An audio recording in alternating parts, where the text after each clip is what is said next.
और ये सीधी तस्वीर इस वक्त आप गोरखपुर से देख रहे हैं और लोकार्पित कर दिया है लोगों के लिए एक्सप्रेसवे। उत्तर प्रदेश का ये 7वां एक्सप्रेसवे। अब ये यकीन मानिए कि सीधी रफ्तार जो होगी, कनेक्टिविटी होगी, व्यापार को बढ़ावा मिलेगा। न जाने कितनी ऐसी विशेषताएं हैं इस एक्सप्रेसवे में। और आज मुख्यमंत्री योगी आदित्यनाथ ने, जिन्होंने गोरखपुर लिंक एक्सप्रेसवे की एक बड़ी सौगात दी है प्रदेश की जनता को, पूर्वांचल की जनता को, 3.5 घंटे में लखनऊ से गोरखपुर का जो सफर है बहुत शानदार तरीके से किया जाएगा। और पहले ये 7 से 8 घंटे लग जाते थे, लोगों का वक्त बर्बाद होता था।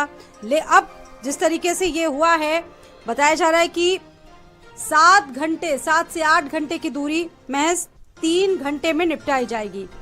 यानी कि ये बहुत तेजी के साथ इसमें काम हुआ, बहुत सारी उपलब्धियां इसकी। और साथ ही साथ ये इसलिए भी महत्वपूर्ण है क्योंकि जो समय लगता था लोगों को कई बार बसों में या अपने वाहनों में वहां से गुजरने के लिए, उनका पूरा समय बचेगा। आज मुख्यमंत्री योगी आदित्यनाथ ने पूर्वांचल को विकास की एक बहुत बड़ी सौगात दी और निश्चित तौर पर समझा जा सकता है कि इसका सीधा फायदा पूर्वांचल वासियों को मिलेगा। ना सिर्फ पूर्वांचल वासियों को मिलेगा बल्कि पूरा उत्तर प्रदेश इससे कनेक्ट होगा। आपको यहाँ पर यह भी हम बताएं कि अब तक ये 7वां एक्सप्रेसवे है। इससे पहले भी बहुत सारे एक्सप्रेसवे जो उत्तर प्रदेश में योगी सरकार की तरफ से बने। 2017 की अगर हम बात करें तो महज 2 एक्सप्रेसवे उत्तर प्रदेश के पास थे। लेकिन जब से योगी सरकार आई है, बड़ी सौगातें उत्तर प्रदेश की जनता को मिल रही है। और अभी आपने इससे पहले जब मुख्यमंत्री योगी आदित्यनाथ को सुना होगा तो उन्होंने कई उपलब्धियों का यहाँ पर जिक्र किया और बताया कि कैसे उनकी सरकार इन तमाम चीज़ों को प्राथमिकता देती है, प्रायोरिटी देती है। और अगर एक्सप्रेसवे की बात करें तो ये एक्सप्रेसवे लोगों के लिए बहुत महत्वपूर्ण बन रहे हैं। इसी के साथ प्रदेश में जो 2 एक्सप्रेसवे हैं उनको लेकर भी निर्माण बहुत तेजी से चल रहा है। यानी कि एक्सप्रेसवे का जो नया रिकॉर्ड है वो उत्तर प्रदेश में एकदम टूट चुका है। 7वां ये जो एक्सप्रेसवे है उत्तर प्रदेश वासियों को मिला है और आज मुख्यमंत्री गोरखपुर में मौजूद हैं। आप देखिए कि इससे पहले आजमगढ़ में पहुंचे थे। गोरखपुर लिंक एक्सप्रेसवे के लिए भूमि का अधिग्रहण किया गया और किसानों को भी काफ़ी अच्छा मुनाफा इसमें मिला। और इसी के साथ साथ कुल 92 किलोमीटर लंबा ये जो एक्सप्रेसवे है वो बनाया गया है। और ये सीधी तस्वीरें हैं, मुख्यमंत्री इसको लोकार्पित करने के लिए इस वक्त गोरखपुर में मौजूद हैं। इससे पहले वो गए हुए थे आजमगढ़। और बता दें आपको कि यहाँ पर आजमगढ़ इसका एक छोर होगा और जो दूसरा छोर होगा वो गोरखपुर होगा।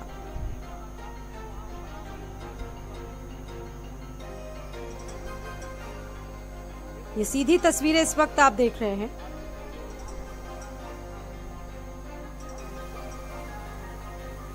तो गोरखपुर एक्सप्रेसवे यूपी का 7वां संचालित और आज से शुरू हो गया ये नया एक्सप्रेसवे है। और ये सीधे तौर पर चाहे पर्यटन हो, व्यापार हो या कोई भी और ऐसी संभावना, उसको पूरी तरह से कनेक्ट करेगा। और इसी के साथ इसके शुरू होने से उत्तर प्रदेश में एक्सप्रेसवे की जो संख्या है वो 7 हो चुकी है। इनमें से आपको बताया कि 5 जो एक्सप्रेसवेज हैं वो योगी सरकार के कार्य में बने हैं। इससे प्रदेश में विकास को गति मिलेगी, औद्योगिक गति को बढ़ावा मिलेगा। वर्तमान में 3 एक्सप्रेसवे अभी और निर्माणाधीन हैं। 8 नए एक्सप्रेसवे जो है वो प्रस्तावित हैं। यानी कि ये अब इसी के साथ उत्तर प्रदेश अब एक्सप्रेसवे का सबसे ज्यादा एक्सप्रेसवे वाला राज्य उत्तर प्रदेश बन चुका है। विनोद हमारे साथ मौजूद है। विकास, एक बहुत बड़ी सौगात उत्तर प्रदेश को मिली है। विनोद, क्या कुछ कहेंगे इसको लेकर? मुख्यमंत्री योगी आदित्यनाथ मौजूद थे, बड़ी उपलब्धि उत्तर प्रदेश के लिए।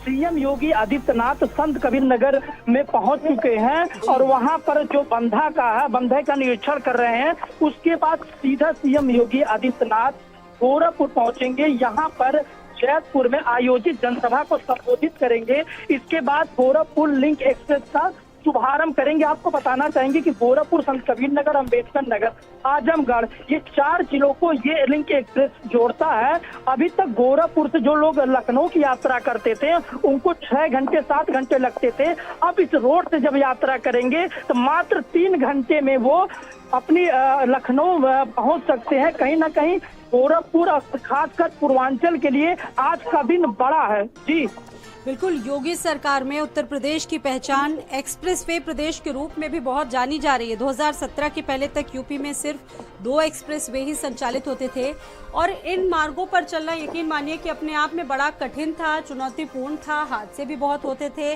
और सबसे बड़ी बात है कि समय बहुत लग जाता था यात्रा करने में, वो बड़ी सुगम हुई है।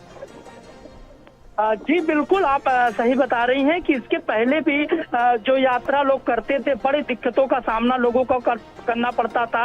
आज जो लिंक एक्सप्रेसवे चालू हुआ है ये ग्रामीण क्षेत्र से गुजरकर ये बनाया गया है और यहाँ पे सबसे ज्यादा फायदा जो है वो किसानों को होने वाला है, क्योंकि किसान जो है अभी तक यात्रा करने के लिए गोरखपुर जाना पड़ता था, संत कबीर नगर को लोगों को गोरखपुर जाना पड़ता था और अम्बेडकर नगर को लोगों को बस्ती जाना पड़ता था लखनऊ जाने के लिए। अब उनको वहीं से सीधा लखनऊ के लिए गाड़ियां मिल जाएंगी और अपने गाड़ी से कम दूरियों में वो पहुंच सकते हैं। जी बिल्कुल, और प्रदेश के रफ्तार को भी काफी बढ़ावा मिलेगा। अभी योगी आदित्यनाथ जब संबोधित कर रहे थे तो उन्होंने खुद इस बात का जिक्र किया। अभी वो साइट पर इस वक्त मौजूद हैं, विभिन्न अधिकारी उनके साथ मौजूद हैं। जी योगी आदित्यनाथ जी संत कबीर नगर में पहुंच चुके हैं, बंधे का वो निरीक्षण कर रहे हैं और बाढ़ से निपटने के लिए उसके पहले तैयारियों का वो अधिकारियों से जायजा ले रहे हैं। संत कबीर नगर के जिला अधिकारी आलोक कुमार हैं, संत कबीर नगर के एसपी संदीप मीणा हैं, उनसे जानकारी ले रहे हैं। उसके बाद सीधे सीएम योगी आदित्यनाथ वो पहुंचेंगे जहां पर गोरखपुर लिंक एक्सप्रेस का शुभारंभ करेंगे। अभी आगे का और क्या शेड्यूल रहेगा, अभी कितनी देर में पहुंचना है उनको, इसको लेकर सीएम योगी आदित्यनाथ अभी 10 मिनट में कार्यक्रम स्थल पे पहुंच जाएंगे। आधे घंटे का कार्यक्रम है और इस मौके पर यहाँ पर डॉक्टर संजय निषाद हैं जो उत्तर प्रदेश के मंत्री है वो पहुंच चुके हैं, मंत्री स्वतंत्र देव सिंह है वो पहुंच चुके हैं, सांसद रवि किशन है वो पहुंच चुके हैं। बस सीएम योगी आदित्यनाथ का इंतजार है। उसके बाद सीएम योगी आदित्यनाथ यहाँ से गोरखनाथ मंदिर पहुंचेंगे, रात्रि विश्राम करेंगे। जी बिल्कुल, 5 एक्सप्रेसवे पहले थे और अब ये 7वां है। Purvanchal expressway, Bundelkhand expressway, Agra Lucknow expressway, Yamuna expressway और दिल्ली मेरठ एक्सप्रेसवे के साथ साथ अब आप देखिए गोरखपुर लिंक एक्सप्रेसवे जो 91 किलोमीटर है और आज से आम जनता के लिए ये लोकार्पित हो चुका है। अब 3.5 घंटे में ही लखनऊ से गोरखपुर का सफर पूरा हो जाएगा। विनोद, बिल्कुल बिल्कुल, 3.5 घंटे में गोरखपुर से लोग लखनऊ पहुंच जाएंगे। स्वाति जी, इसके पहले भी बस्ती होते हुए अयोध्या होते हुए लोग लखनऊ पहुंचते थे, लेकिन उनको आते थे, जाम का सामना करना पड़ता था, तमाम घटनाएं भी होती थी, लेकिन इसके बन जाने से लोगों को बड़ी राहत मिलेगी। 3 घंटे में ही लोग अब गोरखपुर से लखनऊ पहुंच जाएंगे। तो पूर्वांचल वालों के लिए ये बताइए, खासकर यहाँ के किसानों के लिए एक 4 जिले तो इससे सीधे सीधे कनेक्टेड रहेंगे। 4 जो जिले हैं जिनका हम जिक्र यहाँ पर लगातार कर रहे हैं, गोरखपुर भर में पलक बिछाए बैठे हुए हैं। जी 4 जिलों का तो हम यहाँ जिक्र कर ही रहे हैं। जिले गोरखपुर, अम्बेडकर नगर, संत कबीर नगर, आजमगढ़ की तस्वीर बदलेगी। दिल्ली एनसीआर की हाई स्पीड कनेक्टिविटी को भी काफी बढ़ावा मिलेगा इसके साथ।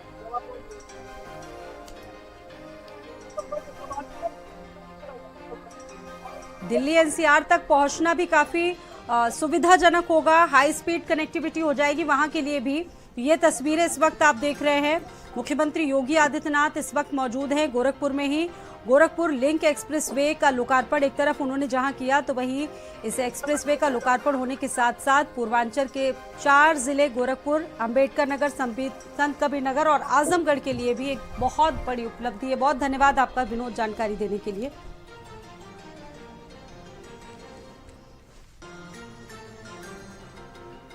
तो 3.5 घंटे में गोरखपुर से लखनऊ का जो सफर है वो पूरा हो जाएगा।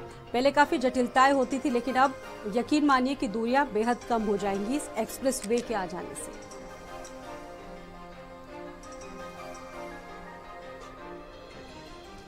आगे बढ़ते उत्तर प्रदेश में स्टाम्प एवं पंजीयन विभाग में हुए बड़े पैमाने पर तबादलों पर बवाल मचा हुआ है। अब इस मामले को लेकर एक तरफ जहां मुख्यमंत्री योगी आदित्यनाथ ने रोक लगा दी है, तो वहीं दूसरी तरफ विपक्षी दल सरकार पर हमला बोल रहा है और सरकार को सवालों के घेरे में भी ला दिया गया है। तबादलों में भ्रष्टाचार और अब इसको लेकर एक्शन में आ चुकी है सरकार।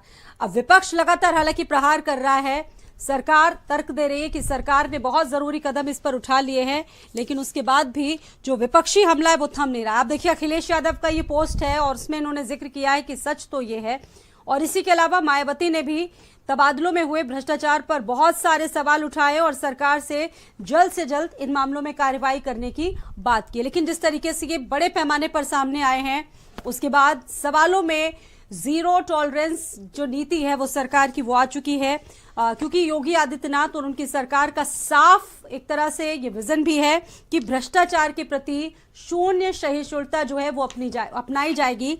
और इसको लेकर इससे पहले भी अगर हम देखें तो बहुत सारे कदम योगी सरकार ने उठाए।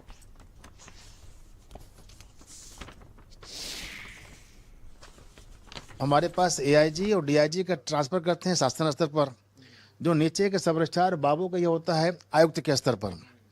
आयुक्त ने न हमको चर्चा किया न दिखाया, लिस्ट जारी कर दिया। जो लिस्ट आया तो देखा गया कि इसमें बहुत से ई बट है। जो बहुत से ई बट है तो पूरा संज्ञान में दिया माननीय मुख्यमंत्री जी को। माननीय मुख्यमंत्री जी ने इस पर जांच बिठा दिया है और तमाम चीज़ों पर रोक लगा दिया है। और जांच पाने के बाद अगर तथ्य में पाया जो बताया गया है अगर उसमें है तो उनके खिलाफ कार्रवाई भी होगा। तो माननीय मुख्यमंत्री जी लगातार भ्रष्टाचार को खत्म करने का प्रयास कर रहे हैं। अगर उसमें किसी ने होल करने का प्रयास किया है तो उसको माफ नहीं किया जाएगा। तो जिस तरीके से एक बड़ी वित्तीय अनियमितताएं हुई हैं और अब इसको लेकर सारी चीजें लोगों के संज्ञान में भी आ चुकी है, ट्वीट आ चुके हैं, विपक्ष ने हमला शुरू कर दिया। और अखिलेश यादव को आप देखिए उन्होंने क्या कहा है कि जिसको ट्रांसफर नहीं मिला, जिसको हिस्सा नहीं मिला, और अब वही राज खोलकर सुना रहा है सारा किस्सा। सच तो ये है कि मंत्रियों ने ट्रांसफर की फाइल की फीस नहीं मिलने पर फाइलें लौटा दी। साथ ही अखिलेश यादव ने यह भी कहा कि सुना तो ये था कि इंजन ईंधन की मांग करता है, पर यहाँ तो डिब्बा तक अपने ईंधन के जुगाड़ में लगा है। सपा प्रमुख के इस बयान को सीधे तौर पर सरकार के भीतर ट्रांसफर पोस्टिंग में चल रही अंदरूनी खास जो खींचतान है उसे समझा जा सकता है। दूसरी तरफ मायावती का भी ट्वीट है, विभिन्न विभागों में भ्रष्टाचार और हिस्सेदारी के आरोपों से घिरे तबादलों की अनवरत आम चर्चा खबरों को माननीय मुख्यमंत्रियों को कड़ा संज्ञान लेकर ऐसे मामलों को बहुत कार्रवाई इसमें करनी चाहिए और आवश्यक सुधार लाना देश हित में और जनहित में बहुत जरूरी है। मायावती का पोस्ट था। उन्होंने ये भी कहा है कि जितना जल्द से जल्द हो सके ऐसे मामलों में सरकार को कार्रवाई करनी चाहिए और कठोरतम दंड देना चाहिए ऐसे मामलों में।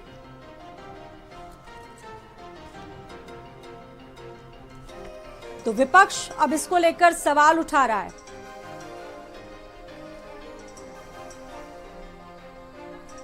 तो तबादलों में जिस तरीके से बड़े पैमाने पर भ्रष्टाचार हुआ है, अभी आपने देखा कि विपक्ष कितनी तेज हमलावर है, योगी सरकार से सवाल पूछ रहा है। और योगी की सख्ती के बाद जिस तरीके से योगी सरकार ने एक इम्पॉर्टेंट स्टेप लिया है, उसके बाद रोक लगाते हुए इन ट्रांसफर पर जांच के आदेश दिए गए। और ये फैसला तब लिया गया जब विभागीय तबादलों में बड़े पैमाने पर अनियमितताएं हुई, पक्षपात की बातें सामने आई। अब इस मुद्दे पर सत्ता पक्ष और विपक्ष भी आमने सामने आ चुका है। सरकार इसको जहां पारदर्शिता की दिशा में एक बड़ा कदम बता रही है, समाजवादी पार्टी इसको सरकार का बहुत बड़ा भ्रष्टाचार बता रही है। और इसको लेकर जो एक्सपर्ट्स हैं वो ये भी कह रहे हैं कि आयुक्त लेवल से किए गए तबादलों में कमियां बहुत सारी मिली।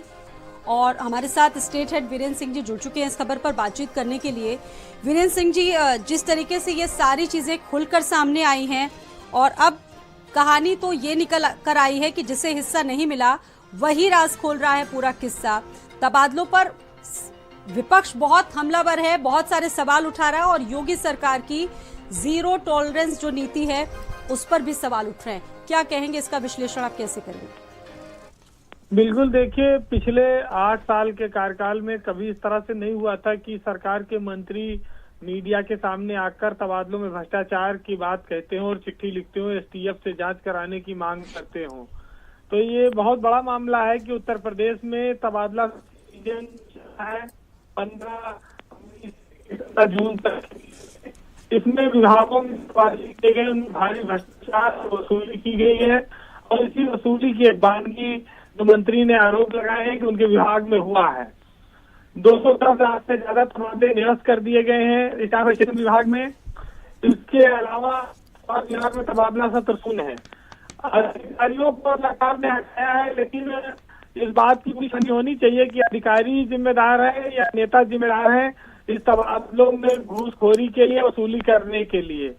ये जरूर है कि बीजेपी की सरकार समाजवादी पार्टी और मायावती पर आरोप लगाती थी कि इनकी सरकार में भ्रष्टाचार होता है, तबादले का उद्योग चलता है, और जब अब अपने ऊपर इनके फंसी है तो अब स्वाभाविक है कि अखिलेश यादव से लेके मायावती सब इनके ऊपर उंगलियां उठा रहे हैं। तो ये तबादला का जो इशू है ये हर सरकार के लिए एक बहुत चुनौतीपूर्ण मामला रहा है, क्योंकि अधिकारी से लेके पूरे प्रदेश में मंत्री और तमाम सारे लोग इसमें सक्रिय रहते हैं। तो भ्रष्टाचार की पर्याप्त गुंजाइश हमेशा तबादलों के मामले में रहती है, और ये कहा भी जाता है कि बिना जुगाड़ के, सुविधा शुल्क के ये सब तबादले संभव नहीं हो पाते हैं, आसान काम नहीं है। और ये इस बार के तबादला नीति में जो सत्र गुजरा है उसमें साफ तौर पर कई विभागों में देखने को मिला है। सरकार ने कई विभागों के तबादले रोक दिए हैं, जैसे बेसिक शिक्षा में या वन विभाग में, और कल स्टाम्प रजिस्ट्रेशन का तबादला रद्द किया है। तो स्वाभाविक है कि शिकायतें रही भ्रष्टाचार की, तभी तो ये किया गया है। तो जो कमी है वो सरकार इसको पूरा नहीं कर पाई, ढक नहीं पाई।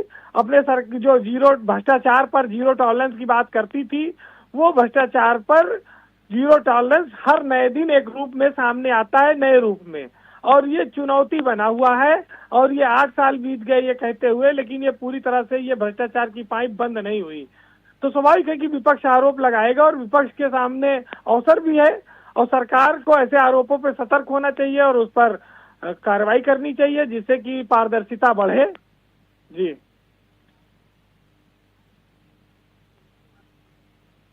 सीएम योगी का निर्देश भी है कि ट्रांसफर पारदर्शी और मेरिट के आधार पर ये किया जाए। लेकिन सर, सवाल यहाँ पर ये है कि ये जो मानक स्थापित किए जाते हैं, मानकों में ही कोई ऐसी मॉनिटरिंग नहीं होती है जिसको लेकर ये चीजें होती हैं, और शून्य सहिष्णुता जिसकी बात योगी सरकार बार बार कहती है। इससे पहले पूर्व में भी देखा गया कि 11 अधिकारी सस्पेंड किए जा चुके थे पहले भी। इसका जीता जागता उदाहरण आपने देखा होगा, आईएएस अभिषेक प्रकाश हैं, उस पर क्या कहेंगे? देखिए, भ्रष्टाचार के मामले में कार्रवाई होती रही है सरकार में, सस्पेंशन होते रहे हैं आईएएस अफसरों के, लेकिन ये जो तबादले में धन उगाही होती है और मनचाही पोस्टिंग देने के नाम पर सरकार कहती कि हम आवेदन मांगते हैं और ऑनलाइन ट्रांसफर करते हैं, लेकिन बहुत सारे विभागों में उसके बावजूद शिकायत आ रही है। तो साफ है कि देखिए, समूह का और खा ये शासन स्तर पर तबादले होते हैं, गा और घा श्रेणी का तबादला विभागाध्यक्ष करता है। लेकिन कोई भी तबादला बिना विभागीय मंत्री को दिखाए, बिना उसका सूची पे अप्रूवल लिए कोई विभागाध्यक्ष नहीं कर सकता है।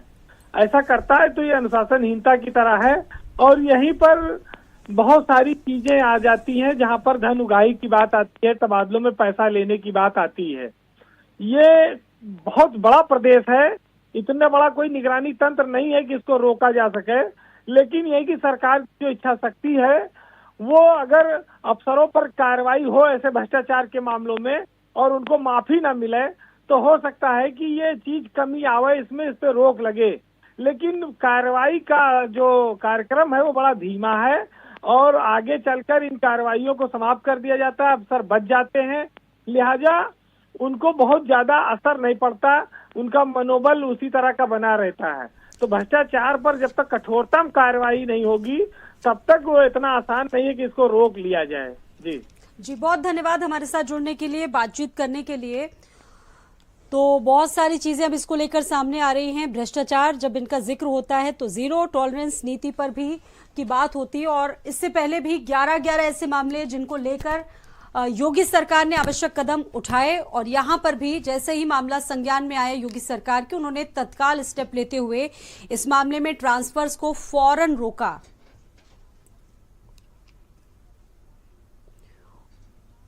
और अभी आपको सीधे लिए चलेंगे अखिलेश यादव की प्रेस कॉन्फ्रेंस में। मेरा पारिवारिक संबंध है और उनका दर्द मेरा दर्द है। जो साथी यहाँ हैं वो जानते होंगे मेरा दर्द है, जो साथी यहाँ हैं वो जानते होंगे कि जब भी नेताजी को, समाजवादी पार्टी को मौका मिला सरकार में काम करने का, जो भी शिक्षक आए होंगे उनकी समस्या का समाधान करने का काम नेताजी ने और समाजवादी पार्टी ने हमेशा किया। मैं कुछ बात आपके बीच शिक्षकों की और फिर उनके इश्यूज को हमारे बाईं तरफ और दाईं तरफ लोग बैठे हैं वो एड्रेस कर देंगे, और पीछे जो छात्र पिछले कई वर्षों से शिक्षक जो आंदोलन कर रहे हैं, अपनी बात सरकार तक पहुंचाने की कोशिश कर रहे हैं, लोकतांत्रिक तरीके से कोर्ट में जाकर के अपनी बात को पहुंचाने का कर रहे हैं, उसके बाद भी सरकार अनसुनी कर रही है। और लगता तो ऐसा है कि सरकार शिक्षक की तरफ जब देखना चाहती है तो पता नहीं क्या है कि अंधी हो जाती है सरकार, बहरी हो जाती है सरकार। इसलिए मैं कहना चाहता हूं कि शिक्षकों और बच्चों के अभिभावकों को जितनी जल्दी ये बात समझ आ जाएगी कि भाजपा सरकार शिक्षक और शिक्षा के खिलाफ है और भाजपा की वजह से परिवार वालों के बच्चों का भविष्य अंधकार में है, उतनी ही जल्दी परिवर्तन के लिए जमीन बननी तैयार हो जाएगी। भाजपा रूढ़िवादी है और वो जानती है कि पढ़ा लिखा सवाल उठाता है, वो विभाजनकारी राजनीति का विरोध करता है, इसलिए स्कूल जितने कम होंगे उतना उसका विरोध कम होगा। शिक्षित नौकरी मांगेगा, सरकारी नौकरी होगी तो आरक्षण भी देना पड़ेगा, इसलिए आरक्षण विरोधी भाजपा के एजेंडे में नौकरी नहीं है, क्योंकि वो आरक्षण विरोधी हैं, इसीलिए सरकारी नौकरी भी उनके एजेंडे में नहीं है। भाजपा शिक्षकों और कर्मचारियों को विरोध का एक ऐसा आंदोलन शुरू करने के लिए बाध्य न करे जिससे हर क्षेत्र में ठहराव आ जाए।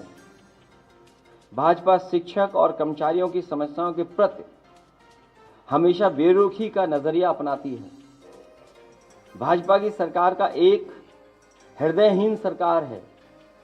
कई बार कहा हम लोगों ने कि हार्टलेस सरकार है। इनके जो फैसले हैं या जब कभी भी इनके फैसले लेने का समय हमने आपने कई मौकों पर देखा है, ये सरकार हार्टलेस है, हृदयहीन सरकार है। जिसमें संवेदना ना हो वो सरकार नहीं चाहिए किसी को भी। सबको याद है कि हमने ऑनलाइन हाजिरी के आंदोलन के समय कहा था, शिक्षकों पर विश्वास करने से ही अच्छी पीढ़ी जन्म लेती है। कोई शिक्षक देर से स्कूल नहीं पहुंचना चाहता है, लेकिन आपका इंफ्रास्ट्रक्चर क्या है? कोई शिक्षक कभी नहीं चाहेगा कि वो स्कूल लेट पहुंचे, लेकिन आपका इंफ्रास्ट्रक्चर क्या है?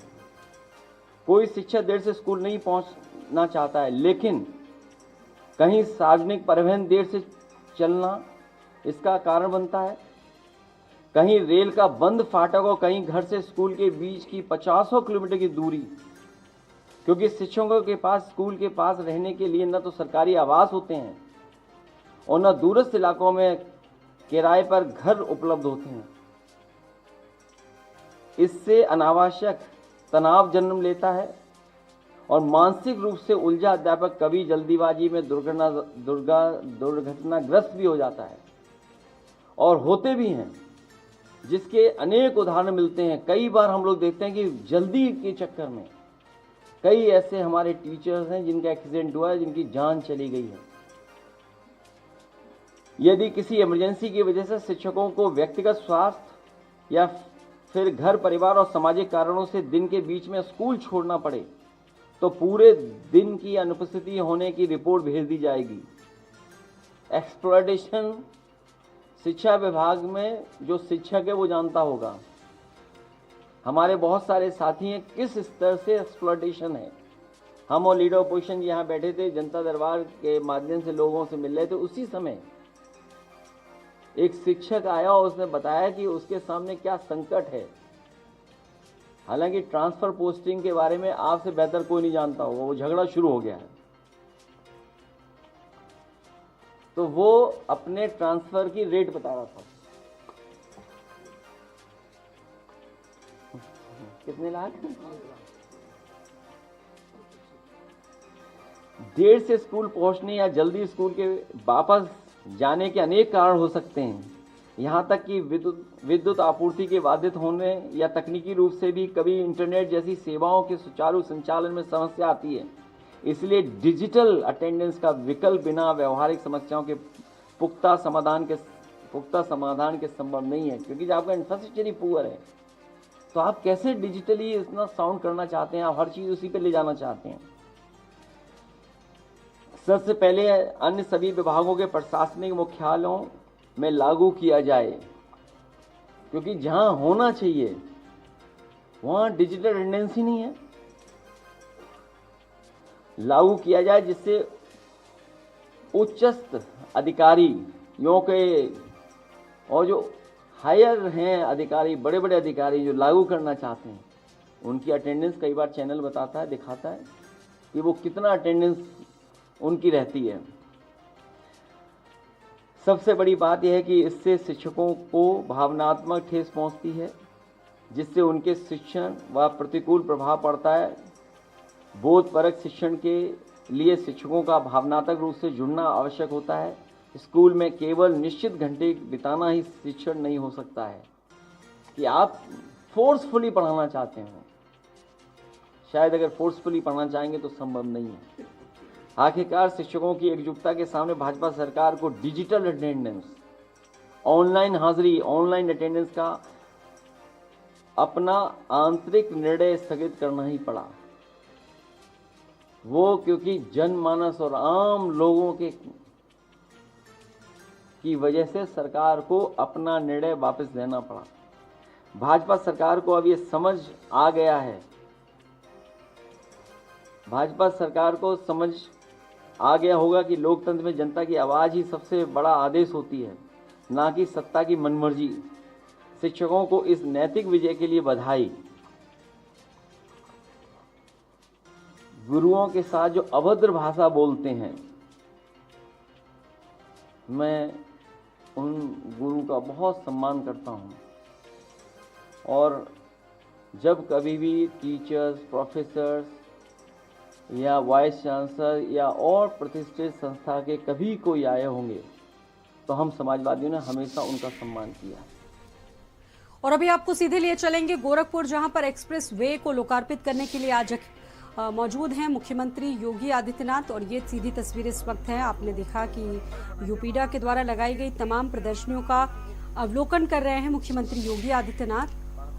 और आज पूर्वांचल को विकास की रफ्तार से जोड़ा जा रहा है इस एक्सप्रेस वे के माध्यम से। और मुख्यमंत्री योगी आदित्यनाथ कार्यक्रम स्थल पर पहुंच चुके हैं।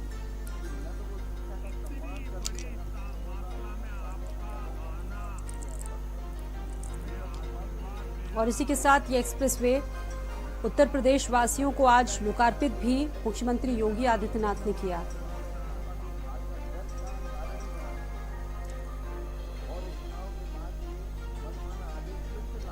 और आप देखिए इस कार्यक्रम में यूपीडा से जुड़े जितने भी लोग थे, तमाम लोगों को इसमें बुलाया गया है। मुख्यमंत्री योगी आदित्यनाथ उन तमाम लोगों के साथ फोटोज खिंचवा रहे हैं।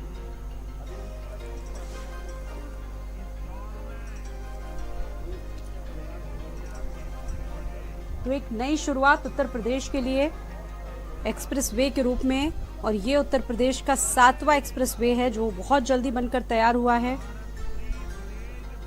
इसका सीधा फायदा पूर्वांचल के लोगों को मिलेगा, और इसके साथ साथ ना कि पूर्वांचल वासियों को मिलेगा, इससे सीधे तौर पर व्यापार को फायदा मिलेगा, पर्यटन को फायदा मिलेगा।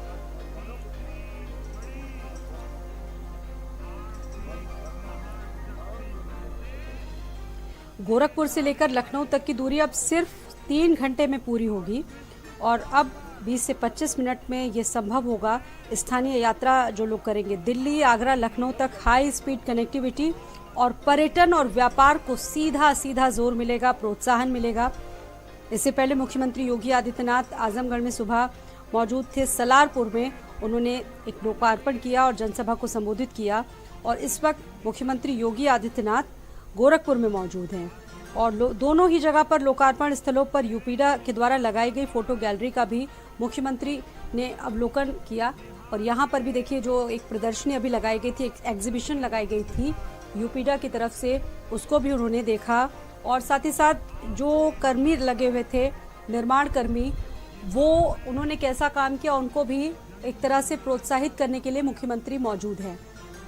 विनोद हमारे साथ मौजूद हैं इस पर बातचीत करने के लिए। विनोद, अभी मुख्यमंत्री मौजूद हैं गोरखपुर में ही, यूपीडा में के द्वारा लगाई गई जो तस्वीरें हैं एक्सप्रेसवे से जुड़ी हुई, इन तमाम तस्वीरों को अवलोकित कर रहे हैं मुख्यमंत्री।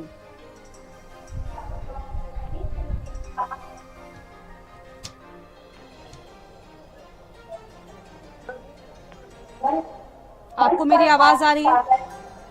तो आज का दिन बेहद महत्वपूर्ण है गोरखपुर के लिए, और ये जो एक्सप्रेसवे आजमगढ़ के सालारपुर में पूर्वांचल एक्सप्रेसवे से जुड़ेगा और इसका उद्घाटन आज किया जा रहा है। बता दें कि इस एक्सप्रेसवे की परियोजना में भूमि अधिग्रहण करके लगभग 7,283 करोड़ रुपए की जो लागत आई है वो बताया जा रहा है। हमारे साथ विनोद जुड़े हैं लगातार। विनोद, और क्या अपडेट है वहां से इस वक्त?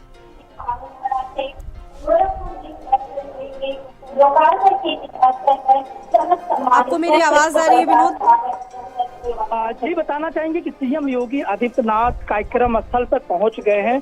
कुछ ही देर बाद CM Yogi Adityanath Gorakhpur link express का शुभारंभ करेंगे। इसके साथ साथ सीएम योगी जनसभा को संबोधित भी करेंगे। सीएम योगी के सुनने के लिए लगभग 5,000 से अधिक कार्यकर्ता और किसान मौजूद हैं। सीएम योगी बड़ी संख्या में भाजपा कार्यकर्ता पूर्वांचल से आए हुए हैं। कहीं ना कहीं ये लिंक एक्सप्रेस में जुड़ जाने से अब गोरखपुर वासियों की ये बड़ी उपलब्धि है। लखनऊ जाने का रास्ता हो जाएगा। जी बिल्कुल। और अभी देखिए, इससे पहले भी यूपीडा के तमाम कर्मचारियों के साथ उन्होंने फोटोज खिंचवाई, उनका उत्साहवर्धन भी किया। सीएम योगी आदित्यनाथ ने इस लिंक एक्सप्रेस में जो भी कर्मचारी थे, जो लेबर थे, जो भी थे, जो उन्होंने योगदान दिया है, उनके साथ सेल्फी भी ली, फोटो भी खिंचवाई, उनका मनोबल बढ़वाया। कहीं ना कहीं सीएम योगी आदित्यनाथ का ये चेहरा और रूप देखकर जो वहाँ के स्थानीय लोग हैं, किसान, एक खुशी उनके मन में है कि सीएम योगी आदित्यनाथ हमारे बीच में पहुंचे हुए हैं, एक बड़ी उपलब्धि दी है। कहीं ना कहीं सीएम योगी आदित्यनाथ ने आज जो गोरखपुर लिंक एक्सप्रेसवे का शुभारंभ कर रहे हैं, इससे किसानों को बड़ी फायदा मिलेगा। यहाँ रोजगार लोगों को मिलेंगे, फैक्ट्रियां लगेंगी। कहीं ना कहीं बड़ी उपलब्धि है आज पूर्वांचल वासियों के लिए। बिल्कुल, सीधे सीधे यहाँ पर 4 जिलों की कनेक्टिविटी को बढ़ावा मिलेगा। सुरक्षा फ्लीट को भी इससे पहले अभी हमने देखा कि हरी झंडी दिखाकर रवाना कर रहे हैं ये सुरक्षा फ्लीट, इसके बारे में जानकारी दें। जी, आपको बताना चाहेंगे कि सीएम योगी आदित्यनाथ अभी कुछ देर पहले ही रवाना किए हैं। ये हर आपको 10 किलोमीटर पर ये जो है आपको सुरक्षा कर्मी कोई भी लोग तैनात रहेंगे। सीएम योगी आदित्यनाथ मंच लोगों का अभिनंदन कर रहे हैं, स्वागत कर रहे हैं। बड़ी संख्या में लोग सीएम योगी आदित्यनाथ के नारे लगा रहे हैं। यहाँ के लिए आज का दिन बड़ा है और सीएम योगी आदित्यनाथ के साथ मंत्री नंद गोपाल नंदी भी हैं, मंत्री डॉक्टर संजय निषाद भी हैं, मंत्री डॉक्टर स्वतंत्र देव सिंह भी हैं और बड़ी संख्या में कार्यकर्ता पूर्वांचल से पहुंचे हुए हैं। सीएम योगी आदित्यनाथ यातायात की बात योगी सरकार करती है, जो बेहतर कनेक्टिविटी की बात करती है, और उसी कनेक्टिविटी को जोर देते हुए और साथ ही साथ आधुनिक संपर्क और औद्योगिक बुनियादी ढांचे को जोड़ने की दिशा में एक बहुत बड़ा कदम है योगी आदित्यनाथ का। आपसे जब कुछ ही देर बाद संबोधित करेंगे, अभी आपकी आवाज थोड़ी स्पष्ट नहीं आ रही, दोबारा आपसे संपर्क साधने की कोशिश करेंगे। तो पूर्वांचल को आधुनिक संपर्क और औद्योगिक बुनियादी ढांचे से जोड़ने की दिशा में एक बड़ा कदम है योगी आदित्यनाथ का, और ये बहुत बहुप्रतीक्षित था। आज इसका लोकार्पण हो रहा है। उत्तर प्रदेश के मुख्यमंत्री योगी आदित्यनाथ ने इसकी पूरी जो आर्थिक रचना है और क्षेत्रीय संपर्क व्यवस्था को एक तरह से नया रूप, एक नया स्वरूप दिया है, और लगभग 91 किलोमीटर लंबा ये हाई स्पीड जो कॉरिडोर है पूर्वांचल वासियों के लिए आज पूरी तरह से डेडिकेटेड कर दिया गया है मुख्यमंत्री योगी आदित्यनाथ की तरफ से।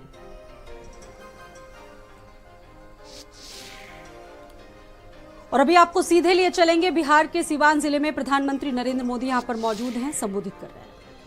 बिहार की प्रगति के लिए हमें ये गति लगातार बढ़ती है, बढ़ाते रहना है, और इसी समय बिहार में जंगल राज लाने वाले मौका देख रहे हैं कि किसी भी तरह फिर से अपने पुराने कारनामे करने का मौका ढूंढ रहे हैं। बिहार से आर्थिक संसाधनों पर कब्जा करें, इसके लिए वो तरह तरह के हथकंडे अपना रहे हैं। इसलिए मेरे बिहार के प्यारे भाइयों बहनों, आपके उज्जवल भविष्य के लिए, आपके बच्चों के उज्जवल भविष्य के लिए आपको बहुत ही सतर्क रहना है। समृद्ध बिहार की यात्रा पर ब्रेक लगाने के लिए तैयार बैठे लोगों को कोसों दूर रखना है। साथियों, गरीबी हटाओ के नारे हमारे देश ने दशकों को सुने हैं। आपकी 2-2, 3-3 पीढ़ी ने गरीबी हटाओ, गरीबी हटाओ हर चुनाव में ये आकर के बोलते थे। लेकिन जब आपने हमें मौका दिया, एनडीए को मौका दिया, तो एनडीए सरकार ने दिखाया है कि गरीबी कम भी हो सकती है। बीते एक दशक में रिकॉर्ड 25 करोड़ भारतीयों ने गरीबी को पराजित किया है। वर्ल्ड बैंक जैसी दुनिया की जानी मानी संस्थाएं भारत की इस बड़ी उपलब्धि की प्रशंसा कर रही है। और भारत ने जो ये कमाल किया है, इसमें बिहार का यहां हमारे नीतीश जी की सरकार का बहुत बड़ा योगदान है। पहले बिहार की आधे से अधिक आबादी बहुत अधिक गरीब की श्रेणी में आती थी, लेकिन बीते दशक में बिहार के करीब 4.25 करोड़ साथियों ने खुद को गरीबी से मुक्त किया है। साथियों, आजादी के इतने दशकों तक भी इतने लोग गरीब थे, नारे गूंजते रहे, गरीबी बढ़ती रही। और ये इसलिए नहीं हुआ कि बिहार के लोगों की मेहनत में कोई कमी थी, देशवासियों की मेहनत में कोई कमी थी, बल्कि इसलिए क्योंकि इनके सामने आगे बढ़ने का कोई रास्ता नहीं था। लंबे समय तक कांग्रेस के लाइसेंस राज ने देश को गरीब रखा और गरीब को अति गरीबी में धकेल दिया। जब हर चीज के लिए कोटा परमिट फिक्स था, छोटे छोटे काम करने के लिए परमिट चाहिए होता था, कांग्रेस आरजेडी के राज में गरीब को घर नहीं मिलता था, राशन बिचौलिए खा जाते थे, इलाज गरीब की पहुंच से दूर था, पढ़ाई और कमाई के लिए संघर्ष था, बिजली पानी का एक कनेक्शन लगाने के लिए ही सरकारी दफ्तरों के अनगिनत चक्कर लगाने पड़ते थे। गैस कनेक्शन के लिए सांसदों की सिफारिश लगानी पड़ती थी। नौकरी बिना घूस, बिना सिफारिश के मिलती ही नहीं थी। और इसके सबसे बड़े भुक्तभोगी कौन थे? इनमें से ज्यादातर साथी मेरे दलित समाज के, महादलित समाज के, पिछड़े समाज के, अति पिछड़े समाज के, यही मेरे भाई बहन इसके शिकार हुए थे। इन्हें गरीबी हटाने का सपना दिखाकर खुद कुछ परिवार करोड़पति, अरबपति हो गए। साथियों, बीते 11 वर्षों से हमारी सरकार गरीब के रास्ते की हर मुश्किल को दूर करने में जुटी है और आगे भी करती रहेगी। और इतनी मेहनत करते हैं तब ऐसे अच्छे परिणाम आज देखने को मिल रहे हैं। अब जैसे गरीबों के लिए आवास है, अभी जिन परिवारों को मुझे आवास की चाबी देने का मौका मिला, वो इतने आशीर्वाद दे रहे थे, उनके चेहरे पर इतना संतोष था, भाव विभोर थे। साथियों, बीते दशक में देश भर में 4 करोड़ से अधिक गरीबों को पक्के घर मिल चुके हैं। मैं आपको पूछूं, जवाब देंगे आप लोग? मैं अगर पूछूं तो आप जवाब देंगे? मैंने अभी कहा 4 करोड़ लोगों को, यानी 4 करोड़ परिवारों को पक्के घर। कितने लोगों को? जरा जोर से बोलिए, कितने लोगों को? कितने लोगों को? आप कल्पना कीजिए, 4 करोड़ लोगों को पक्के घर मिलना। सिर्फ वो 4 दीवारें नहीं है, उन घरों में सपने सजते हैं, उन घरों में संकल्प पलते हैं। आने वाले समय में 3 करोड़ और पक्के घर तैयार होने जा रहे हैं। मैंने पहले कहा ना, सेवा के काम में मैं रुकने वाला नहीं हूं।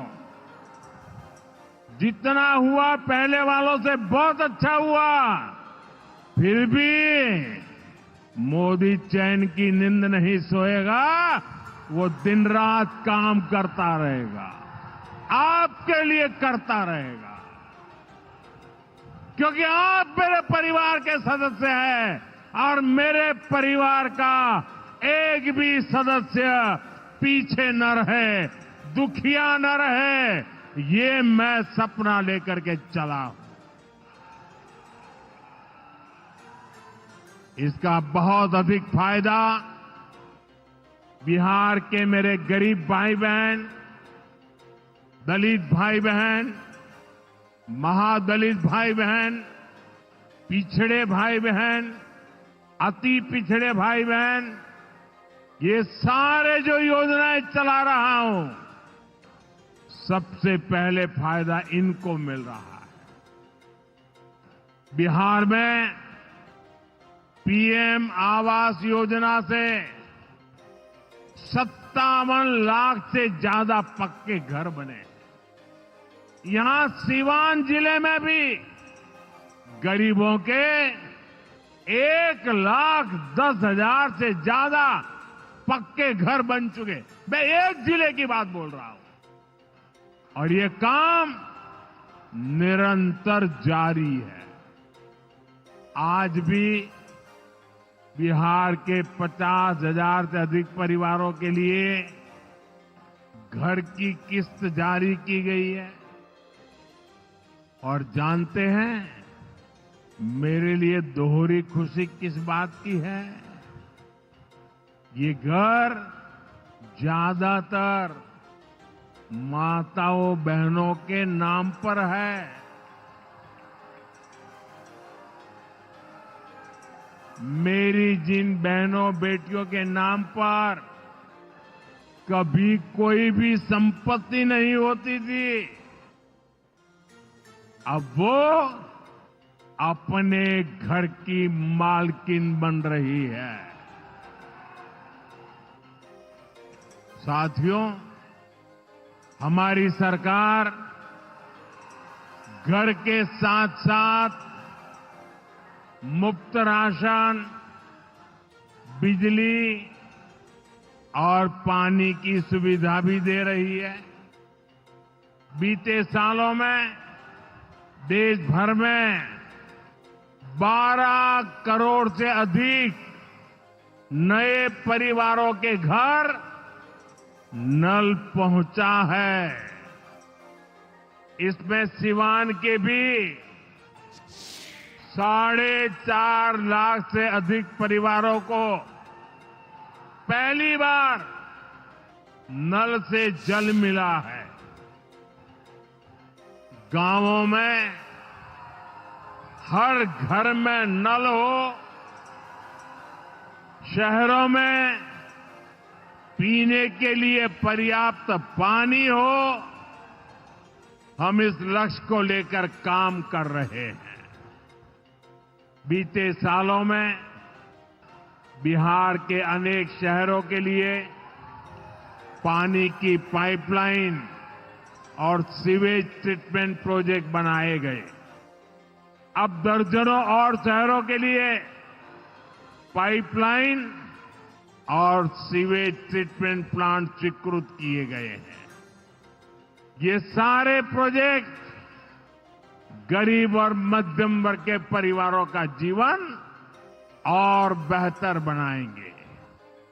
भाई और बहनों, आरजेडी कांग्रेस की करतूतें, इनके कारनामे बिहार विरोधी हैं, निवेश विरोधी है। जब भी अपने मुंह से ये लोग विकास की बात करते हैं तो लोगों को दुकान, कारोबार, उद्योग, धंधे सब में ताले लटकते नजर आते हैं। इसलिए ये बिहार के नौजवानों के दिल में कभी भी जगह नहीं बना पाए। ये लोग बेहाल इंफ्रास्ट्रक्चर, माफिया राज, गुंडा राज और भ्रष्टाचार के पोषक रहे। साथियों, बिहार का प्रतिभाशाली नौजवान आज जमीन पर होने वाला काम देख रहा है, उसे परख रहा है। एनडीए कैसा बिहार बना रही है, इसका उदाहरण मढ़ौरा रेल फैक्ट्री है। आज मढ़ौरा की लोकोमोटिव फैक्ट्री से पहला इंजन अफ्रीका को एक्सपोर्ट किया जा रहा है। यह अफ्रीका जाएगा, वहां की गाड़ी को खींचेगा। आप सोचिए, अफ्रीका में भी बिहार का जय जयकार होने वाला है। ये फैक्ट्री उसी सारण जिले में बनी है जिसको पंजे और आरजेडी वालों ने पिछड़ा कहकर अपने हाल पर छोड़ दिया था।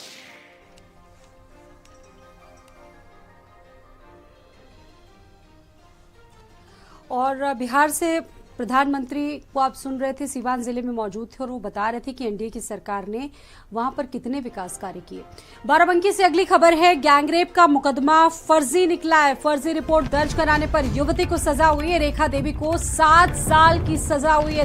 2 लाख रुपए और 1,000 रुपए का जुर्माना लगा है। SC/ST एक्ट की विशेष अदालत ने सजा सुनाई है। बाराबंकी के कोतवाली जैदपुर का ये पूरा मामला था। और अब जिस तरीके से मामला सामने आया है, समझा जा सकता है कि 7 साल की सजा जिसने झूठा मुकदमा लिखवाया था, 2 लाख रुपए और 1,000 रुपए का अर्थदंड भी लगवाया गया उस युवती पर। SC/ST एक्ट की विशेष अदालत ने इस मामले में सजा सुनाई है। बाराबंकी के कोतवाली जैदपुर का ये पूरा मामला था। गैंग रेप का मुकदमा जो दर्ज करवाया गया था लड़की की तरफ से, वो मुकदमा पूरा का पूरा फर्जी निकला है। दीपक जुड़ चुके हैं इस खबर पर बातचीत करने के लिए। दीपक, रेखा देवी को 7 साल की सजा मिली है। इस मामले में झूठा मुकदमा इनकी तरफ से लिखवाया गया था। क्या था ये पूरा मामला, जानेंगे आपसे। देखिए, बिल्कुल ये कुछ साल पहले का मामला है, जब ये जैदपुर में ये का मामला है। यहाँ नगर के मौचा के रहने वाले 2 युवक हैं, जिनके ऊपर ये रेखा देवी ने गैंगरेप का और प्रताड़ित करने का मुकदमा लिखवाया गया था। उसके बाद में इनकी जब जांच हुई तो जांच के बाद जो SC/ST की विशेष अदालत है, उसने रेखा देवी को ही दोषी माना और उसके बाद रेखा देवी के ऊपर 7 साल मुकदमा लिखा है और साथ ही 2 लाख रुपए के जुर्माने का भी इन्होंने दंड लगाया है। साथ ही ये जो जुर्माने की राशि है, इसमें से आधी राशि उन आरोपियों को भी दी जाएगी जो आरोपी इनकी वजह से जो वहाँ पर जेल में थे। चलिए, बहुत धन्यवाद। तो एक बहुत नज़ीर है ये ऐसे मामले जहां पर कई बार झूठे मुकदमे में लोगों को फंसा दिया जाता है और अब इस मामले में ये जो पूरा मामला था ये पूरा का पूरा फर्जी निकला। फर्जी रिपोर्ट पर युवती को सजा हुई है, 7 साल की जो सजा है रेखा देवी को मिली है और इसके अलावा आर्थिक दंड भी भुगतना पड़ेगा। अडानी एंटरप्राइजेस के निदेशक प्रणव अडानी का मानना है कि असली भारत महानगरों में नहीं बल्कि देश की हृदय भूमि जैसे कि रांची, रायपुर, भुवनेश्वर और पूर्वोत्तर में बसता है। उन्होंने ये भी कहा कि इन क्षेत्रों को भारत की केंद्रीय अर्थव्यवस्था का हिस्सा बनाना जरूरी है। प्रणव अडानी के मुताबिक भारत की सबसे बड़ी ताकत उसकी 1.4 अरब की आबादी है। फिलहाल हमारी अर्थव्यवस्था का केवल 50% ही GDP में एक्टिव रूप से योगदान कर रहा है, जबकि बाकी 50% क्षमता निष्क्रिय है। अगर इस क्षमता को सही दिशा दी जाए तो भारत की असली विकास यात्रा यहीं से शुरू होगी।